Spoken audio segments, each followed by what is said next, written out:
이번 시간에는 우리 상시 근로자, 단시간 근로자 뭐 이런 개념들을 한번 정리해 보겠습니다. 뒤에 나오는 이제 세액공제, 고용 관련되는 세액공제 때문에 상시 근로자나 단시간 근로자 부분들을 잘 정리를 하셔야 되고, 그리고 상시 근로자 수를 계산하는 우리 세무사랑 프로의 근로자 고용 현황표가 있습니다. 그거 작성하는 과정에 대한 부분들을 자세하게 설명을 드려보도록 하겠습니다. 자, 기본적으로 우리 상시 근로자에 대한 개념을 보면 근로기준법에 따라 근로계약을 체결한 내국인 근로자로 규정하고 있습니다. 자, 근로자는 직업의 종류와 관계없이 임금을 목적으로 사업이나 사업장에 근로를 제공하는 사람을 의미하고 있고요. 자, 이런 사람을 이제 상시 근로자라고 이야기를 하고 있습니다. 자, 우리 조세특례제한법에는 내국인이라고 되어 있는데, 내국인은 법인과 그죠? 법인과 거주자로 이렇게 보시면 됩니다. 거주자로 되어 있고요. 거주자는 소득세법상의 거주자입니다. 거주자이기 때문에 이 경우에는 외국인도 포함이 된다라고 보시면 될 것 같습니다. 자, 단시간 근로자 한번 보시면 일주 동안의 소정 근로시간이 그 사업장에서 같은 종류의 업무에 종사하는 통상 근로자의 일주 동안의 소정 근로시간에 비해서 짧은 근로자입니다. 이런 사람들은 원칙적으로 상시 근로자에서 제외하도록 되어 있다라는 겁니다. 제외되기 때문에 주의하셔야 되겠습니다. 자, 단시간 근로자 보시면 이제 근무 시간이 짧은 사람이라고 말씀을 드렸죠. 예를 들어서 우리가 9시에 출근해서 저녁 6시에 퇴근하는 하루 8시간 근무한다라고 가정을 하겠습니다. 그런데 새로운 직원을 채용하는데 어린 자녀가 있어서 앞에 출근하는 시간을 1시간 단축시켜 주고요. 또 퇴근하는 시간을 1시간 일찍 퇴근하게 해준다라고 하게 되면 하루에 6시간 근무하게 됩니다. 그죠? 같은 일 하는 사람들 중에 6시간 근무하는 사람, 이 사람은 다른 사람에 비해서 짧죠. 그런 사람은 무조건 단시간 근로자에 해당이 됩니다. 그런데 이런 경우 있을 수 있습니다. 제조업을 하는데 생산시설에서 근무하는 사람은 하루에 8시간을 근무하고요. 8시간 근무하고, 사무부서나 영업부서에 근무하는 친구들은 생산부서보다는 일을 짧게 하루에 6시간 또는 7시간을 근무한다라는 겁니다. 이런 경우에는 단시간 근로자에 해당이 되느냐라는 겁니다. 생산부서에 비해서 사무부서, 영업부서는 짧은 시간을 근무하지만 업무가 다르죠. 업무가 다르기 때문에 비교 대상이 아니다라고 보시면 됩니다. 생산부서 모든 직원이 8시간 근무하면 상시 근로자고요. 사무부서, 영업부서에 있는 모든 직원이 7시간 근무하면 상시 근로자이다라고 보시면 될 것 같습니다. 이런 개념들을 잘 정리하신 다음에 적용하시면 됩니다. 자, 그리고 상시 근로자에 대한 기본적인 개념과 관련해서 우리 세법에는 굉장히 다양한 곳에 상시 근로자 규정이 적용이 되고 있습니다. 509페이지에 보시면 상시 근로자가 법인세법에 있는 규정이 있고요. 그 다음에 조세특례제한법에 개별 규정에 의한 규정에서 성과 공유 경영성과급, 그 다음에 고용유지 중소기업 사회보험료 세액공제 관련되는 상시 근로자가 있고, 그 다음에 조통령 23조 제10항을 준용하는 규정도 있습니다. 이 조통령 제23조 10항 규정에는 기존 고용정대세액공제나 통합고용세액공제나 뭐 이런 쪽들이 전부 포함되어 있다라고 보시면 될 것 같습니다. 자, 이런 부분들이 개별세법에 가면 전부 상시 근로자 규정들이 쭉 나와 있습니다. 그걸 하나하나 규정을 보시면서 살펴보셔야 되는데요. 그건 개별적으로 여러분들이 시간이 되시면 한번 살펴보시고, 우리 교재 510페이지에 보시면 그러한 개별 규정들을 표로 제가 하나 만들어 봤습니다. 만들었는데 이 표는 제가 제 머릿속에서 나온 표이기 때문에 문제는 뭐냐면 제가 의도했던 생각을 여러분들이 이 표를 보면서 똑같이 생각하시면 문제가 없는데, 조금이라도 다르게 제 의도가 전달이 된다면 오해하실 수 있습니다. 그래서 개별 조문에 나와 있는 그 규정을 보시면서 함께 이 표를 같이 보셔야 됩니다. 그렇지 않으면 오류가 있을 수 있다는 거 말씀드리면서 표에 대한 부분들을 살펴보겠습니다. 자, 근로계약 기간이 1년 미만인 근로자에 대해서는 원칙적으로 상시 근로자에서 전부 제외합니다. 전부 제외하도록 되어 있고요. 근로계약에 연속된 갱신으로 그 근로계약의 총 기간이 1년 이상인 근로자는 상시 근로자로 본다라고 되어 있습니다. 그러니까 1년 미만 근로한 사람들은 상시 근로자에서 제외하지만 계속 계약 기간을 연장해서 1년이 넘어가면 상시 근로자로 봅니다. 요 언제부터 볼 거냐 하는 거는 뒤에 예규가 나와 있으니까 그때 보기로 하고요. 자, 여기서 중요한 거는 근로 계약 기간이 1년 미만이다라는 겁니다. 계약 기간이 1년 미만이다라는 겁니다. 근무 기간이 1년 미만이 아니다라는 겁니다. 근무 기간은 상관없습니다. 자, 계약은 했는데 나중에 한 3개월 다니다가 퇴직했다. 그러면 3개월 동안 상시 근로자로 보느냐라는 건데 상시 근로자로 봅니다. 전혀 문제될 게 없다라는 겁니다. 과거에는 초창기 때는 상시 근로자로 안 본다라는 의견도 있었는데 국세청에서 아예 상시 근로자로 본다라고 Q&A 자료에 다 나와 있습니다. 참고로 보시면 되겠고요.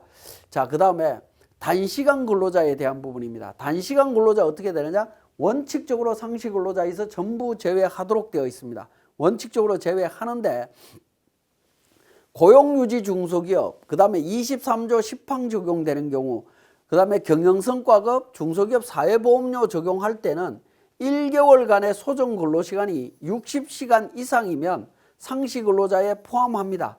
상시 근로자에 포함하는데 중요한 거는 단시간 근로자로 분류되는 순간 한 명이 아니다라는 겁니다.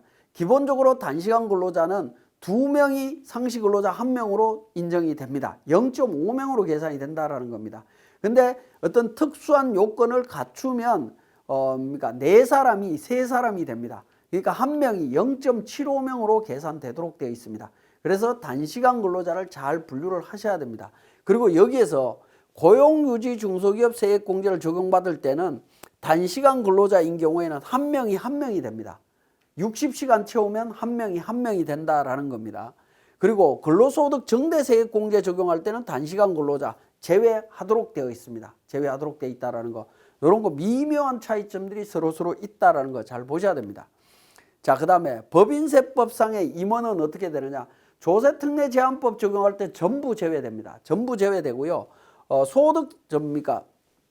법인세법을 적용할 때는 포함이 된다라는 사실 기억을 해주시면 되겠습니다.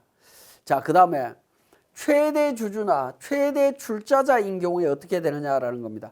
최대 주주나 최대 출자자는 전부 제외하도록 되어 있습니다. 전부 제외합니다. 자, 그 다음에 그 최대 주주나 최대 출자자의 배우자는 법인세법이나 근로소득 정대세액 공제를 적용할 때는 상시 근로자에 포함이 됩니다. 근데 고용유지, 통합고용, 경영성과급, 사회보험료 적용할 때는 전부 제외하도록 되어 있습니다. 그러니까 이 배우자가 들어가냐 안 들어가냐가 조문마다 다르다라고 보시면 될 것 같습니다. 자, 그 다음에 그 4번, 5번 최대 주주의 배우자, 최대 주주와 그 배우자의 직계존비속 어떻게 되느냐라는 건데 법인세법 적용할 때 근로소득 정대세액 공제 적용할 때는 배우자가 이미 제외되었기 때문에 친족 관계에 있는 사람만 제외하시면 됩니다. 제외하시면 되겠고 그 다음에 나머지는 전부 다 제외됩니다. 직계존비속, 친족 관계에 있는 사람 전부 제외하도록 되어 있습니다. 그죠? 전부 제외하도록 되어 있고요. 자, 그 다음에 근로소득 원천징수 사실이 확인되지 않으면 전부 제외합니다. 다만 고용유지 중소기업이나 통합고용이나 성과공유 관련되는 부분에 있어서는 국민연금, 건강보험 둘 다 가입한 상시 근로자는 포함하는 걸로 되어 있습니다. 포함하는 걸로 되어 있고요. 자, 그 다음에 4대 보험 미가입되어 있으면 어떻게 되느냐라는 건데 근로소득을 신고하는 사람들은 4대 보험 미가입되어 있는 케이스가 없을 겁니다. 전부 가입되어 있을 걸로 보여지는데요.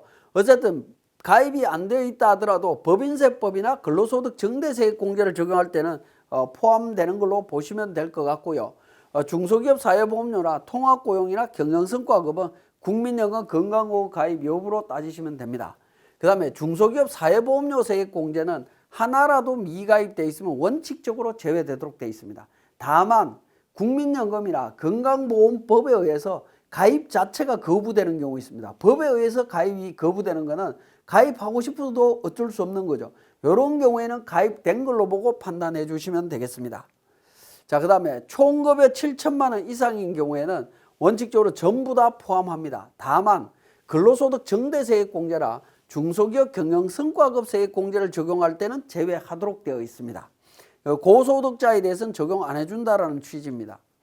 자, 해당 연도에 신규 입사자 어떻게 될 거냐?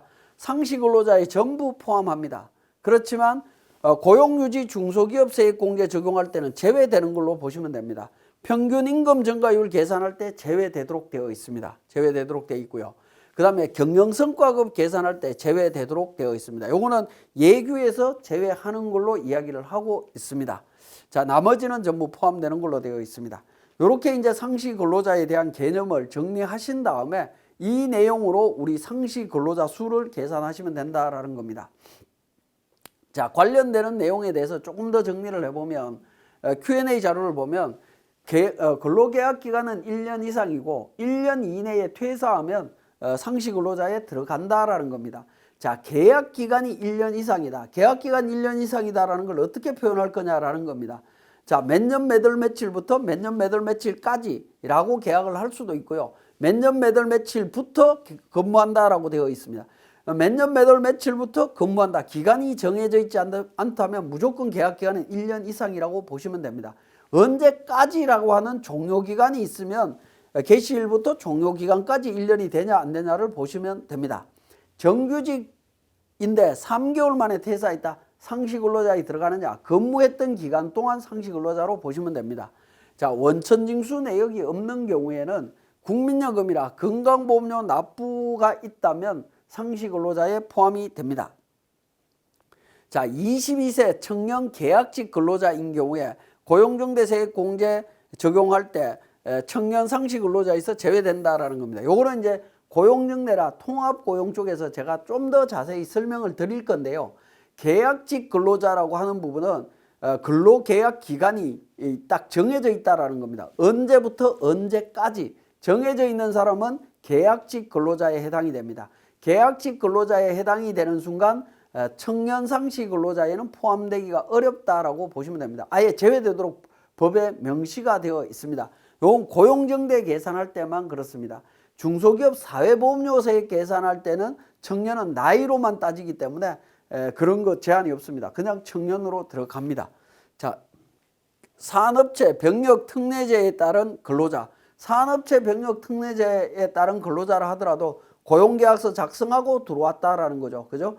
그런 경우에 전부 포함합니다.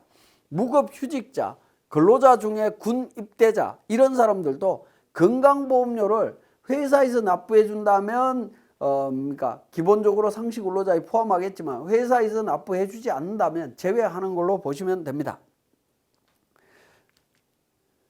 자, 그 다음에 육아휴직자의 육아휴직 기간 동안 상시 근로자 여부에 대한 부분입니다. 이 사람들은 퇴사한 사람은 아닙니다. 그렇지만 건강보험료를 회사에서 내느냐 안 내느냐에 따라 갖고 제외 여부가 달라집니다. 회사에서 납부하지 않는 게 일반적이기 때문에 제외하는 걸로 되어 있습니다. 그렇지만 육아휴직 기간 동안 지역에서 소득 원래 기준으로 최소의 건강보험료를 본인이 직원 스스로 본인이 부담하고 있습니다. 부담하고 있고요. 육아휴직 이후에 복직하게 되면 그 차액을 소급해서 회사와 본인이 부담한다라는 겁니다. 그럼 결과론적으로는 건강보험료를 회사가 부담하는 걸로 봐야 됩니다. 그렇게 되면 상시근로자에 포함되는 게 타당하다고 저는 판단이 됩니다. 근데 이제 국세청의 입장은 제외하는 걸로 자꾸 이야기를 하고 있습니다. 그러면 제외했을 때와 포함했을 때의 차이가 어떻게 되느냐? 전체 고용정대에 관련되는 부분을 전체 통으로 보면 실익이 별로 없다라는 겁니다. 실익이 별로 없는데 어쨌든 유리한 쪽으로 여러분들이 좀 판단하시면 되지 않을까 하는 생각이 듭니다. 자, 일단 기본적으로 고용정대가 들어오다가 상시근로자에서 제외된다. 육아휴직감으로서 빠졌다라고 하면 고용이 감소된 거죠. 감소됐을 때 전년도부터 받았던 세액공제를 추가공제로 해서 2차, 3차 추가공제를 해야 되는데 육아휴직자 때문에 공제를 못 받는다라고 하면 이런 논리로 정리를 잘 하시면 됩니다. 근데 거기에 영향이 없더라. 그러면 제외하시고 판단을 하시면 돼요. 그러고 난 다음에 복직하면 어떻게 되죠? 근로자가 늘어나는 게 되죠. 그때 세액공제 신청을 하시면 됩니다. 그러니까 추가 공제를 고려하지 않는다라고 하면 제외하거나 복직할 때 또 늘어나는 부분이 있기 때문에 전체적으로 봤을 때는 문제될 게 없는 걸로 그렇게 보시면 될 것 같습니다. 자, 그 다음에 산재로 휴직 중인 직원에 대한 4대 보험료를 회사에 납부 중인 경우에는 포함한다라고 보시면 되겠습니다. 휴직 중인데 회사에서 4대 보험료 안 내주고 있다. 이러면 제외된다라고 보시면 될 것 같고요. 자, 국민연금 등 가입 제외 근로자 있습니다. 이런 사람들 어떻게 할 거냐라는 부분인데, 자, 국민연금은 만 60세가 넘어가면 가입에서 제외되도록 되어 있고요. 건강보험 가입자에서 제외되는 내국인 근로자에 대해서도 어떻게 할 거냐라는 부분인데, 자, 국민연금하고 건강보험을 제외한 고용산재가 가입되어 있다라고 하면 적용해 주겠다라는 겁니다. 동근로자는 공제 대상 상시 근로자에 포함이 될 수 있습니다. 자, 지금까지 이제 상시 근로자에 대한 개념을 살펴봤고요. 그러면 이러한 상시 근로자에 대한 상시 근로자 수를 계산해야 되는데 그 내용을 한번 정리해 보겠습니다. 상시 근로자는 근로기준법에 따라 근로계약을 체결한 근로자로 근로계약 기간이 1년 미만인 사람 등을 제외하도록 되어 있습니다. 지금까지 쭉 설명드렸던 내용이죠. 근데 상시 근로자 수는 1번에 의한 상시 근로자를 일정한 산식에 의해서 연평균 인원을 계산한 수를 말합니다. 그러니까 상시 근로자와 상시 근로자 수는 완전히 다른 개념입니다. 그런데 실무적으로 실무하시는 분들은 많이 혼선을 느낍니다. 상시 근로자라고 읽으면서 머릿속에는 상시 근로자 수로 해석을 합니다. 자, 그렇게 해석을 하다 보면 뭔가가 해석이 안 됩니다. 이상한 형태로 자꾸 흘러가게 되어 있습니다. 그러니까 상시 근로자를 이야기하는지 상시 근로자 수를 이야기하는지를 반드시 구분해서 보셔야 된다라는 거고요. 자, 이거를 비교해서 비유를 하면 이겁니다. 우리가 자주 보는 재무상태표와 손익계산서는 완전히 다른 개념입니다. 재무상태표는 자산부채 자본에 대한 재무 현황을 일정 시점, 사업연도 종료일 시점으로 보여주는 거고요. 손익계산서는 일정 기간 동안의 경영성과를 보여주는 거죠. 그 두 개는 다 같다라고 이야기를 하지 않습니다. 그리고 혼돈하지도 않는다라는 겁니다. 근데 상시 근로자와 상시 근로자 수가 그런 개념이라고 보시면 됩니다. 상시 근로자는 재무상태표, 상시 근로자 수는 손익계산서의 개념이다. 이렇게 이해를 하시면 되겠고요. 자, 상시 근로자 수는 해당 과세 연도의 개월 수분에 해당 과세 연도 매월 말 현재 상시 근로자 수의 합으로 되어 있습니다. 자, 세법 조문도 굉장히 이 상시 근로자 수와 상시 근로자에 대한 개념이 혼돈이 오고 있습니다. 사실 이 산식을 엄밀하게 따지면 어떻게 되죠? 상시 근로자 수라는 걸 계산하려고 하는데 이걸 X로 놓고 있는데, 그죠? 분자에 이거의 합이다라고 이야기를 해버리면 X가 양쪽에 나오면 이건 계산이 불가능합니다. 계산을 할 수가 없어요. 그죠? 그런데 지금 현재 이 분자에 나와 있는 이 상시 근로자 수의 합은 결국에 뭐냐면 상시 근로자 인원의 합이다. 인원수의 합이다라고 보시면 됩니다. 자, 이렇게 해석을 하고 있기 때문에 상시 근로자 수라는 부분이 계산이 가능해진다라고 보시면 됩니다. 이런 부분들은 말끔하게 법을 고쳐서 정리하실 필요는 있다라는 생각은 듭니다. 청년 등 상시 근로자 수는 해당 과세 연도의 개월 수분에 해당 과세 연도의 매월 말 현재 청년 상시 근로자 인원수의 합으로 계산하도록 되어 있습니다. 자, 그러면 단시간 근로자에 대한 상시 근로자 수 계산은 어떻게 되느냐? 1개월간의 소정 근로시간이 60시간 이상인 근로자는 1명은 0.5명으로 봅니다. 다만 고용유지 중소기업 과세 특례가 적용되는 경우에는 1명은 1명으로 본다라는 겁니다.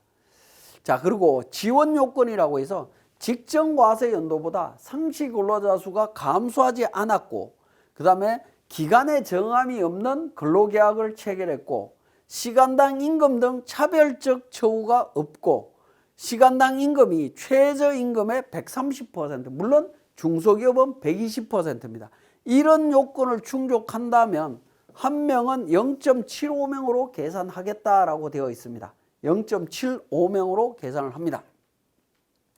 자, 상시 근로자 수를 계산한 시기는 언제냐? 언제 계산하느냐라는 겁니다. 언제 계산할 거냐? 세액공제액을 계산할 때 계산합니다. 그 다음에 뒤에서 설명을 하겠지만 고용 감소로 인해서 단기 이전 세액공제에 대해서 추가 납부세액을 계산할 때 한 번 더 계산을 합니다.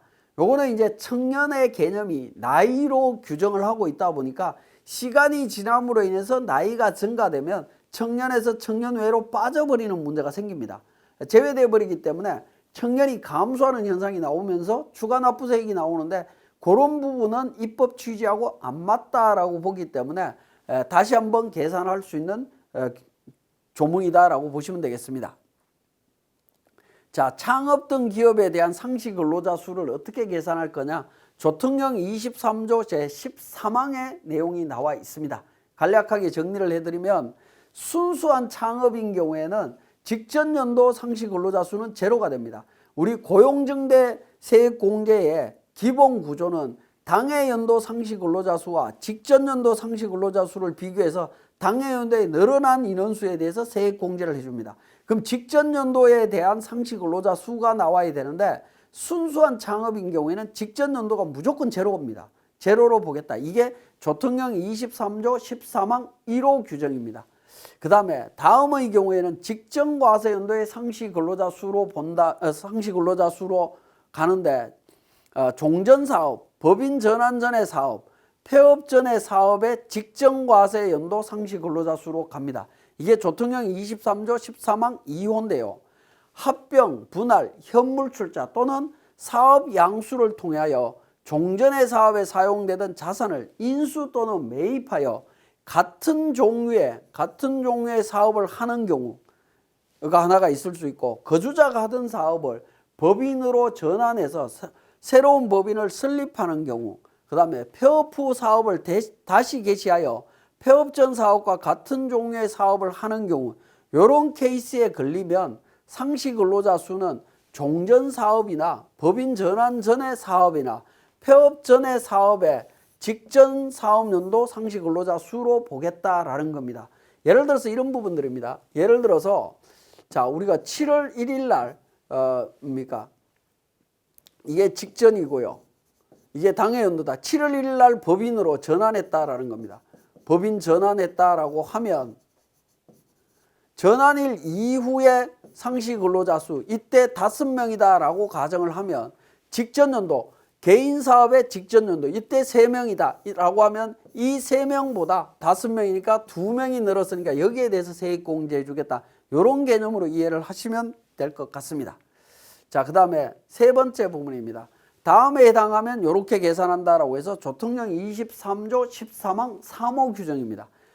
해당 과세연도에 합병, 분할, 현물 출자, 사업 양수에 의해서 종전 사업 부분에서 상시 근로자를 승계한 경우, 그 다음에 특수관계인으로부터 상시 근로자를 승계를 했다라고 하면 직전 과세연도와 해당 과세연도 어떻게 볼 거냐. 너무 복잡하게 설명이 되어 있습니다만은, 자, 우리가 승계해줬다.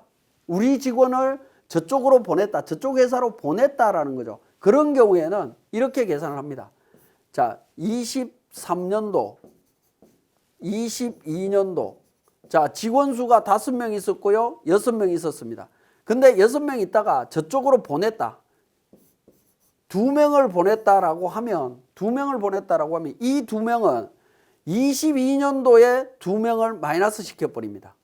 그리고 23년도에 1월 1일부터도 2명을 마이너스 시킵니다. 그래서 3명 대 4명이 되면서 증가한 인원수는 어떻게 되죠? 1명이 증가되죠. 이렇게 계산하겠다라는 부분입니다. 자, 그러면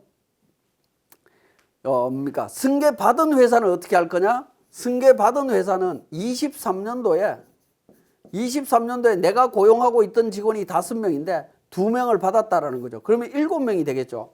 그럼 전년도에 내가 5명 데리고 있다가 승계한 직원, 이 승계한 직원은 전년도에도 있는 겁니다.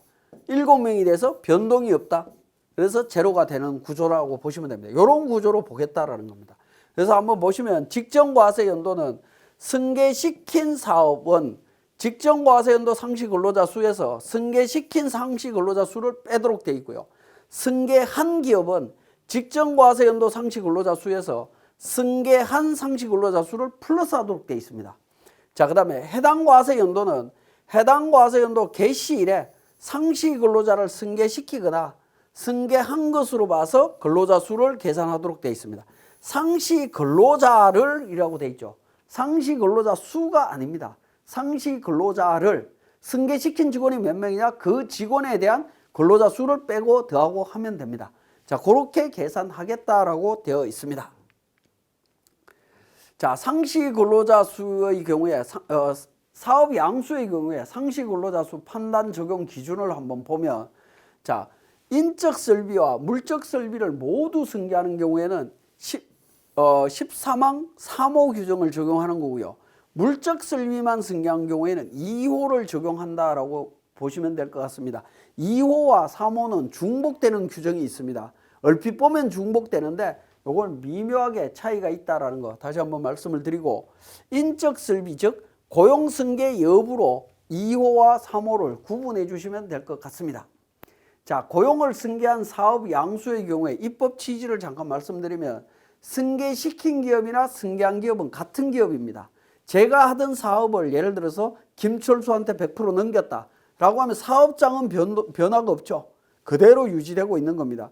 그러면 원래 처음부터 김철수가 사업했다라고 보고 판단하시면 된다라는 겁니다.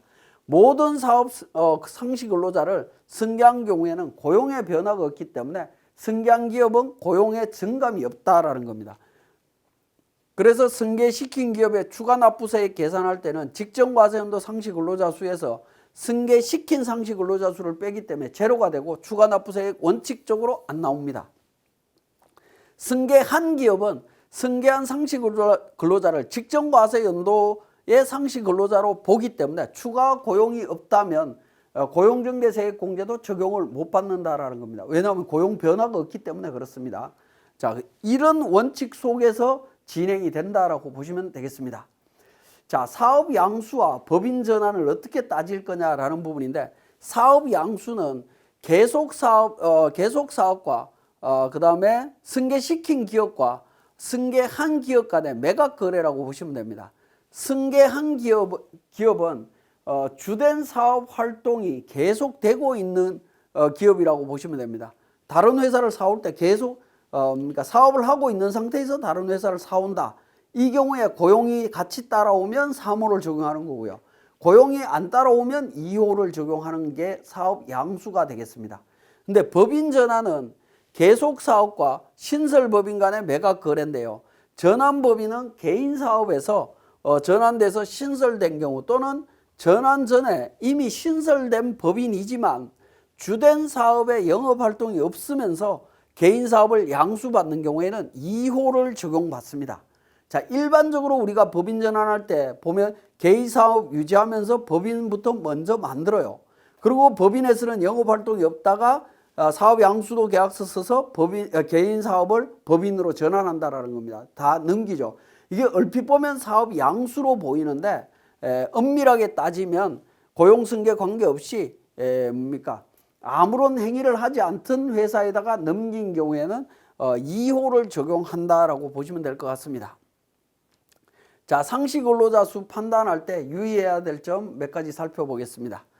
자, 정년 퇴직 후에 재고용된 60세 이상 근로자, 이 경우에 상시 근로자로 볼 거냐, 청년등 상시 근로자로 볼 거냐라는 겁니다. 뒤에 고용정대 쪽에 가면 청년등 상시 근로자 범위 안에 60세 근로계약 체계를 현재 60세 이상인 사람은 청년으로 보도록 되어 있습니다. 그래서 정년 퇴직하자마자 다시 재계약을 하면 이때는 새로운 계약으로 봐서 청년으로 분류될 수 있습니다. 자, 그 다음에 연속된 계약의 갱신으로 1년 이상 되는 경우 어떻게 될 거냐라는 겁니다. 1년 미만 근로자는 상시 근로자에서 제외하도록 되어 있습니다.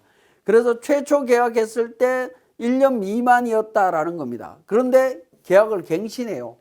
자, 예를 들어서 6개월 계약을 했는데 추가적으로 그러니까 1년을 더 계약을 한다. 그러면 어떻게 되죠? 전체 계약 기간은 1년 6개월이 되죠.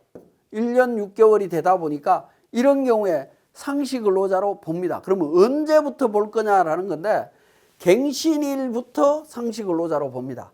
1년이 속하는 계약 갱신으로 인해서 1년이 되는 날이 속하는 날부터 날이 속하는 계약 갱신일부터 상시 근로자로 보고 판단해 주시면 됩니다.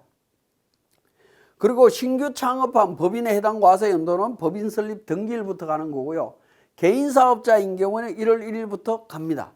그 다음에 법인으로 현물 출자 전환 시에 고용정대 세액공제는 상시 근로자 수가 직전 과세 연도보다 감소하지 않은 경우에는 세액공제를 받을 수 있고요. 세액공제 받을 수 있고 상시 근로자 수 계산은 이 예규에 의한다. 2012년도 예규에 의한다라고 되어 있습니다.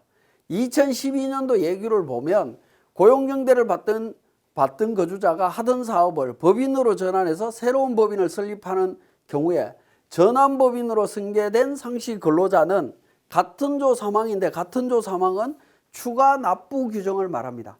추가 납부 규정을 적용함에 있어서 감소된 상시 근로자 수로 보지 않는다라는 겁니다. 감소된 걸로 안 봅니다. 당해 연도 세액공제를 적용할 때는 감소된 걸로 보지만 추가 납부 세액을 계산할 때는 감소된 걸로 보지 않고 계산하시면 됩니다. 자, 사례 부분은 보시면 되겠고요. 해당 과세 기간의 개월수 의미에서 개인 사업자 어떻게 될 거냐라는 건데 개인 사업자는 1월 1일부터 12월 31일까지로 되어 있습니다. 무조건 1월 1일부터 12월 31일까지, 즉 12개월로 계산하시면 됩니다. 제가 7월 1일 날 사업 시작하면서 10명을 채용을 했습니다. 자, 그러면 상시 근로자 수는 10명에 대해서 12개월로 나누어 버린다라는 거죠. 12 곱하기 6 나누기 12가 돼버립니다. 그러면 상시 근로자 수는 5명이 돼요. 전년도에 제로이기 때문에 5명에 대한 세액공제만 받습니다. 그럼 좀 억울하지 않느냐 이런 생각이 드는데 그 다음 연도에 가면 10명이 그대로 유지되면 어떻게 되죠? 추가 공제가 일어나고요. 그리고 전년도에 비해서 5명이었던 상시 근로자 수가 다음 연도에 1년이 되기 때문에 10명이 되니까 5명이 늘어났죠. 5명에 대한 1차 추가 공제가 1차 세액 공제가 다시 일어나게 됩니다. 그런 부분들을 전부 고려했을 때는 반드시 불리하다라고 보기는 어렵다라고 보여집니다. 자, 그 다음에 다수의 사업장을 영위하는 개인 사업자의 고용정대 세액 공제 어떻게 되느냐? 전체 사업장을 기준으로 한다라는 겁니다. 전체를 기준으로 계산하도록 되어 있습니다. 자, 그러면 지금까지 설명드린 내용을 통해서 우리 내용을 세무사랑 프로에서 다시 한번 정리를 해보겠습니다. 자, 우리 상시 근로자 및 상시 근로자 수에 대한 부분, 상시 근로자 수를 계산하는 부분은 우리 세무사랑 프로에 보면 개인 조정에 공제 감면 성실 지방세 쪽에 보시면 공제 감면세액의 로마 숫자 2번 전자라고 되어 있는 부분이 있습니다. 여기에 가면 근로자 고용 현황이라고 해서 공제세액 계산용이라고 해서 내용이 나와 있습니다. 요 서식을 작성하면 고용정대 세액 공제나 중소기업 사회보험료 세액 공제나 뭐 이런 부분 적용할 때 상시 근로자를 제대로 수를 제대로 반영해서 좀 손쉽게 계산하실 수 있다라는 겁니다. 자, 이 고용 현황과 관련되는 내용은 우리 교재 743페이지에 관련 내용이 나와 있습니다. 그걸 통해서 제가 설명을 드릴 건데요. 자, 일단 기본적으로 근로자 고용 현황과 관련되는 정보는 우리 세무사랑 프로의 인사급여라고 하는 탭에 가시면 사원 등록이라고 하는 메뉴가 있습니다. 여기에 기본적으로 직원이 전부 등록이 되어 있겠죠. 그죠? 직원이 등록이 되어 있을 텐데 이 정보를 바탕으로 해서 계산이 된다라고 보시면 됩니다. 입사한 사람, 퇴사한 사람, 임원 뭐 이런 부분들을 전부 다 구분하게 되는데요. 자, 기본적으로 우리 직원들에 대해서 우리 추가 사항에 가면 기본 사항에는 입사일과 퇴사 연월이 다 이제 반영이 되어 있죠. 이 기준으로 적용을 하시면 될 것 같고요. 그 다음에 추가 사항으로 가면 하단 부분에 상시 근로자 구분이라고 되어 있는 부분이 있습니다. 자, 이 부분에 이제 네모 박스에 커서를 두게 되면 상시 근로자, 계약 기간이 1년 이상인 사람을 상시 근로자로 표시를 하실 수 있고요. 이게 교재 744페이지에 있습니다.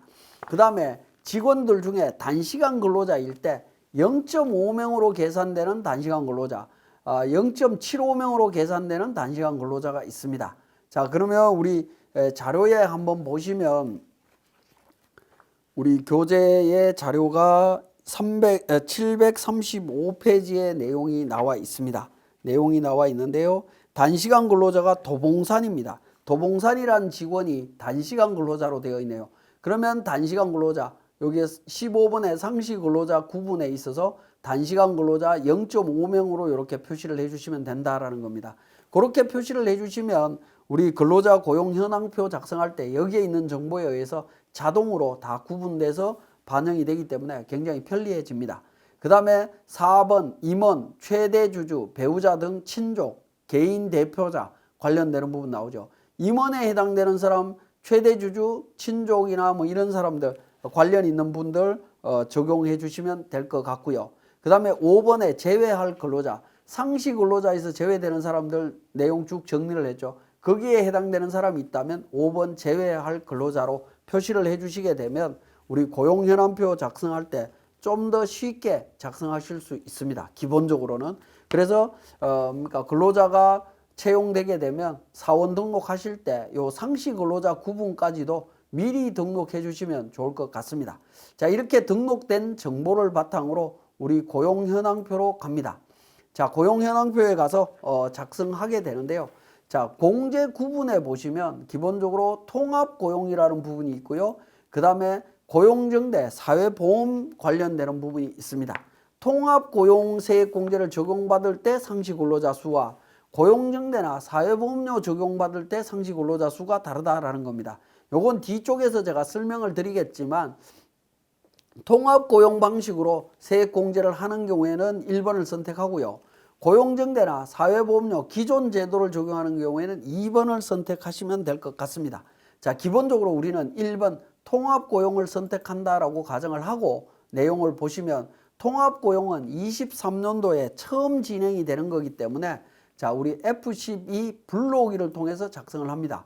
불러오기를 통해서 작성하는데 통합고용은 올해가 처음이기 때문에 23년도와 22년도 근로자를 체크하신 다음에 확인 버튼을 통해서 반영을 해 주시면 됩니다. 자, 확인 버튼을 통해서 이렇게 반영을 해 주시고요. 그러면 자동으로 내용들이 반영된 내용들을 확인하실 수가 있습니다. 자, 여기에서 연도별로 23년도에 1월 달부터 해서 내용들을 확인하시면 돼요. 재청년이란 직원은 19년도부터 23년 10월 달에 퇴사를 했는데 나이가 33세입니다.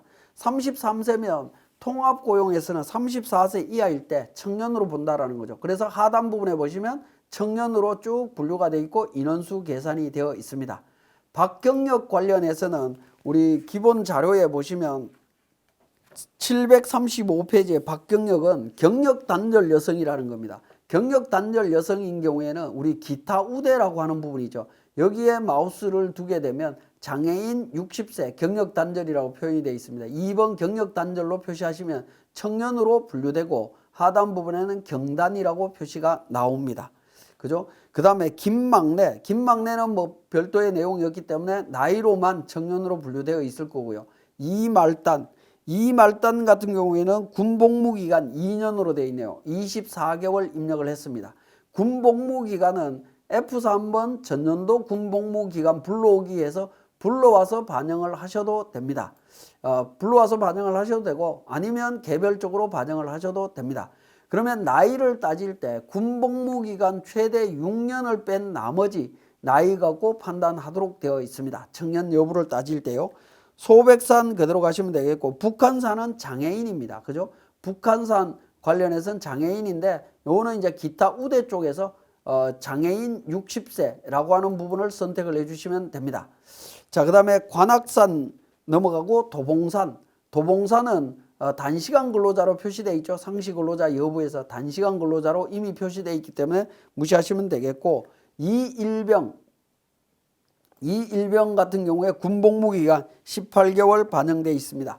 자, 월출산도 기타 우대에서는 경단녀로 되어 있죠. 경력 단절 여성으로 되어 있습니다.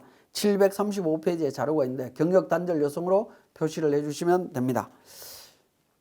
자, 그 다음에 관련해서 보시면 이일병 군복무 이야기했고요. 김장철, 김다방, 박급여 전혀 뭐 문제될 것 없이 쭉 적용을 했습니다. 자, 이렇게 적용을 하시고요. 2022년도 관련해서도 다시 한번 적용을 해주시면 됩니다. 자, 이 내용은 전년도 관련 자료를 불러오면 전년도에 이미 분석해놓은 자료가 자동으로 반영이 된다라고 보시면 될 것 같습니다. 자, 재청년 관련해서는 그러니까 특이사항 없고요. 그 다음에 박경력은 경력단절 여성이라고 했죠. 2번 경력단절 여성. 손병장 군복무기간 포함되어 있고요. 김막내, 월악산 최선일 장애인으로 되어 있습니다. 그죠? 최선일은 장애인은 아니지만 고용 당시에 60세 이상이었기 때문에 뭡니까? 장애 60세라고 표현이 되고 있습니다. 그 다음에 이말단 군복무기간 적용이 되어 있고요. 그죠? 군복무기간 적용되어 있고 소백산 북한산 장애인입니다. 실질적인 장애인이기 때문에 북한산에 대해서 기타 우대 쪽에서 장애인 표시해 주시면 됩니다. 그 다음에 도봉산 경력단절 단시간 근로자로 표시되어 있고요. 자, 그 다음에 도봉산까지 22년도는 도봉산까지죠. 이렇게 표시가 되면 단시간 근로자일 때는 0.5로 이렇게 표현이 됩니다. 자, 그러면 이렇게 해서 상시 근로자 수가 인원수가 계산이 되고요. 이 부분을 서식 참고 서식별 참고 사항이라고 해서 넘어가게 되면 통합고용세액공제 청년 등 해서 청년, 장애, 60세 경력 단절을 해서 나옵니다. 해당 연도 상시 근로자 수가 10.33명, 청년 8.08, 청년외가 2.25명, 직전과세 연도해서 전체 늘어난 인원수가 3.29명, 청년은 2명, 청년외가 1.29명으로 이렇게 계산되어서 나옵니다. 이 금액을 기준으로 이 숫자를 기준으로 고용정대를 계산하시면 된다라는 겁니다.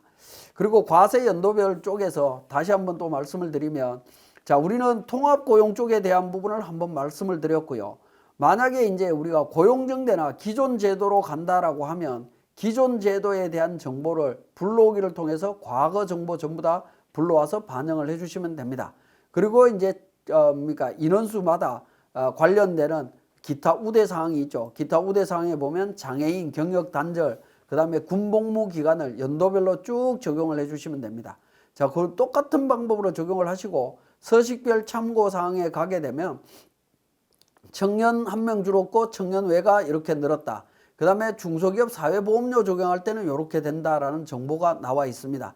그리고 급여 관련되는 정보가 정확하게 반영되어 있다면 급여와 관련되는 정보까지 내용이 나옵니다. 그러면 근로소득 정대기업에 대한 세액공제 적용하실 수 있다라고 보시면 됩니다. 하단 부분에 고용유지 유지소득에 대한 세액공제도 정확하게 보실 수 있다라는 겁니다. 이런 정보를 통해서 우리 조세특례제한법에 나오는 고용 관련되는 세액공제를 적용하실 수가 있습니다. 자, 그리고 우리가 세액공제를 적용할 때는 이렇게 계산하시면 되는데, 만약에 추가납부세액을 계산한다라고 할 때는 청년의제라고 하는 부분에 체크를 하시고 적용을 하게 되면 23년도에 청년의제 규정을 적용하겠다라고 하면 23년도에 입사한 직원은 청년으로 보고 인원수를 계산하시면 됩니다. 22년도로 기준으로 한다라고 하면 2022년도로 해서 청년의제를 적용하면 22년도에 청년이었던 사람은 23년도에 계속 청년으로 본다라는 거죠. 그래서 추가납부세액을 계산할 때 청년의제 적용은 연도별로 중소기업 같은 경우에는 1차, 2차, 3차니까 2차, 3차 관련되는 부분까지 개별적으로 2번 계산을 해야 되는 이런 조금 복잡한 문제는 있습니다. 그래서 청년의제가 적용돼서 추가납부세액 계산할 때 한 번 더 계산하고요.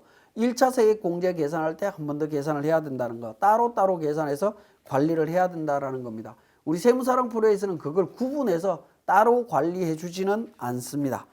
자, 그렇게 이제 적용이 된다라는 거 말씀을 드리고 이번 시간 마치겠습니다.